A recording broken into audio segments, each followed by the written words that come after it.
Les Jeux Olympiques de Paris ont enfin démarré et avec eux l'espoir que la France récolte un maximum de médailles.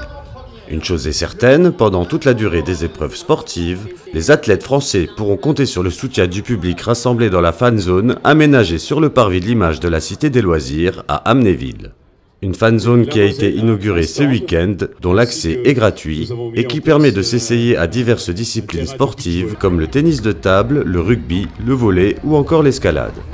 Ceux qui aiment le sport mais surtout vu du canapé ne sont pas en reste, puisqu'un écran géant a été déployé, permettant au public de voir les différentes épreuves qui se déroulent à Paris, confortablement installées sur des chaises longues. La fan zone de la Cité des Loisirs a été inaugurée un jour plus tard que prévu, à cause d'une météo particulièrement capricieuse. Grosse soirée ce soir avec l'inauguration de cette fan zone, un grand moment que tout le département attendait. Oui, on aurait dû le faire hier. Malheureusement, les conditions climatiques ne nous l'ont pas permis, donc on a préféré reporter à ce soir. À la fois pour ouvrir très officiellement cette fan zone et puis commencer à vibrer. On vient de vibrer sur une médaille d'or de Marchand, notre nageur français.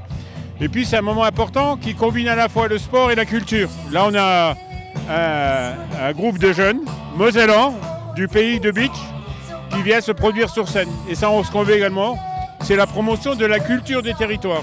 Et puis enfin c'est le sport. Et puis c'est le sport en famille et c'est le spectacle. Et j'ai souhaité qu'il y ait cette fan zone départementale. Les communes ont fait des fan zones également, mais elle est départementale, reconnue par le COJO. Chaque soir, je donne la fréquentation parce que c'est important, parce qu'il y a quelques territoires comme ça en France qui ont eu la même démarche. Et pour nous, c'était une fan zone ouverte à tous, gratuite, dans une dimension sociale, culturelle, sportive et pour le bien vivre et le bien-être.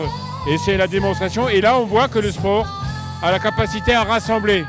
Au-delà de nos origines, au-delà de notre âge, au-delà de nos lieux d'habitation.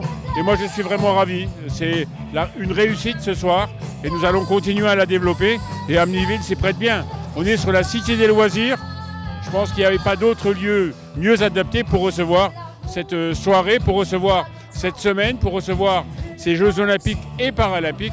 Et puis nous allons recevoir le 15 août également l'arrivée du Tour de France féminin entre Bastogne et Amnéville.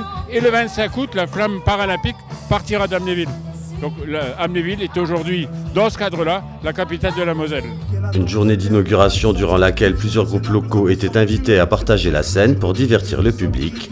À la nuit tombée, ils ont laissé la place à Feder, DJ mondialement connu, qui a ambiancé la fan zone avec ses mix à base de sons électro-techno devant une foule enthousiaste. Pendant toute la durée de ces Jeux Olympiques de Paris, n'hésitez pas à profiter de la fan zone d'Amnéville avec la présence régulière de sportifs et de talents issus de la région. Ok, tout le monde, tout le monde.